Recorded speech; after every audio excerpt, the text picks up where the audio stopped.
All right. Here, this way. Okay, there we go. Hi, this is Carolyn Williams and Kathryn Beecher. She's a first-year candidate and doing an outstanding job, by the way. And I did an observation today on October 23rd, and I was in her third period class first thing in the morning, and I was super impressed with what a great job she's doing. So we're going to kind of go over the observation and some of the notes that I took. Okay. So first of all, some of the things that I was looking for was the timing in your lesson and classroom management, because she is chosen that as one of her ILPs, correct? Yes. So that's one of her goals. So I thought, well, we're going to look for that.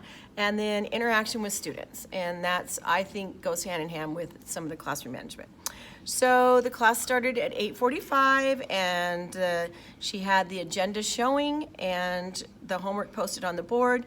The class was on task and very focused. So that was a really good thing. Yay. So tell me what you've done to help train your students to do this. My period 3 class is one of my more difficult classes. They just tend to have a lot of energy. They're very high performing, so sometimes that means they're more chatty in general.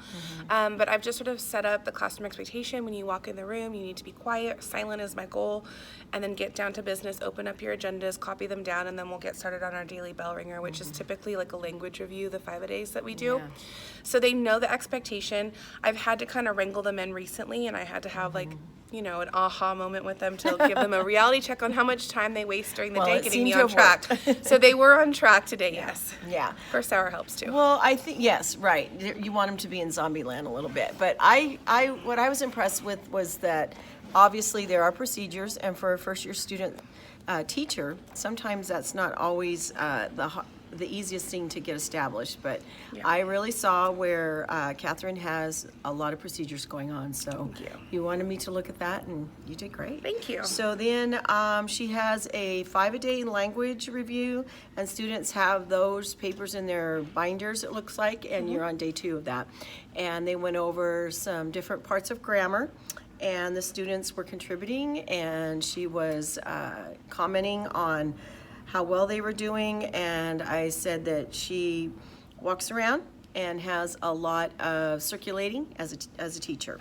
So then there was explanation on the upcoming assignment, and that was placed on the board. So lots of good visuals for students that, you know, can't always do just auditory. Yeah. So I was impressed with that. Thank you. Students got their laptops out, so transition time was great. Oh, thank you. Yes, because that is, I Thank think, you. one of the hardest things to learn. Yeah. So the transition time went well. The students went up in a very orderly manner. I put that down. These are the kind of things that when I'm looking for management and the way the classroom works, you can tell that there's lots of good things going on. Thank you. I said that she always circulates the room, checks for understanding, and I was impressed. So I was here for a total of 35 minutes. And her students started in on a narrative reaction to The Outsiders. And I just put that the teacher circulates the classroom at all times, answers and clarifies questions. Maybe you can just kind of explain what they were doing on their laptops, because I didn't quite, I think I came in and they'd already had the explanation yesterday, right? So they had started this briefly yesterday. They had the tail end of the last period yesterday to work on it, but they're doing a narrative response. So I've given them about a 3-paragraph scene from The Outsiders, and they're practicing narrative writing. So they have to take the scene and rewrite it as another character. So we know Pony Boy is the narrator of the story. They have to take it and then rewrite it from either, in this particular scene, it was either Derry, his big brother, or Paul, the Soch that he's meant to fight in the Rumble. That was a good one. So I had them rewrite that scene so that they could get the practice of writing that storytelling. Sometimes I find it's a little hard for the kids to write personal narratives because it feels like false or hard to write about yourself.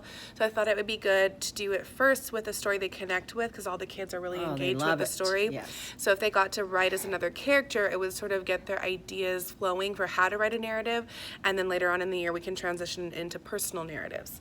So that was their writing task, and then next week their final writing assignment will be a longer scene. They get to pick between 5 choices, and I have a choice for each of this like major secondary characters in the story, and they get to write it from that one. Wonderful. Okay, so how did you feel? Like, what help would you like from me as your coach this year? I I spend a lot of time redirecting. Today was better for this particular period because it was first hour and we rotate, so that's nice, but I do spend a lot of time redirecting in a couple of my periods, and I'm just sick of it. I feel like it's getting stale. I start to get a little frustrated. The kids start to get like, oh, she's in a bad mood, and it's not that I'm in a bad mood. I just need you to be on task. You already know this. I shouldn't have to redo it. So I need to get positive reinforcement kind of established for us in the class, but I also need to get better at giving out more harsher consequences than just like points taken off for participation. It needs to kind of go to the next level, and so that's what I need to work on, I think, for this particular focus area. Okay, well, it sounds like that's pretty normal for a first-year teacher, but I was impressed. So tell me, at the moment, some of the consequences that you have in place now. So now they lose participation points. I give them an actual part of their grade as participation, so it's not just outstanding or satisfactory, like it's 10% of their grade. So I do take off points for that. I do have this lovely book nook that we're in right now. You can't tell that I know, it's lovely, super fun, but it's we're just cute. hanging out. So if they are So not, this is a privilege. this is a privilege. I If think they're it's a not good on one, task, they get that taken away. I don't do lunch detentions when they're in trouble because actually most of my kiddos like to come in during lunch and hang out in my room. And a lot of times it's even some of my noisier troublemakers who hang out in here. So it wouldn't really be a punishment for them because they're already in here. They're already in here. But I've done that. That we do have a system in place where I can send them out to another room with other teachers, but I don't really like to send out my disciplinary problems if it's minor stuff like chatting, because I just feel like that's reducing my authority as their teacher.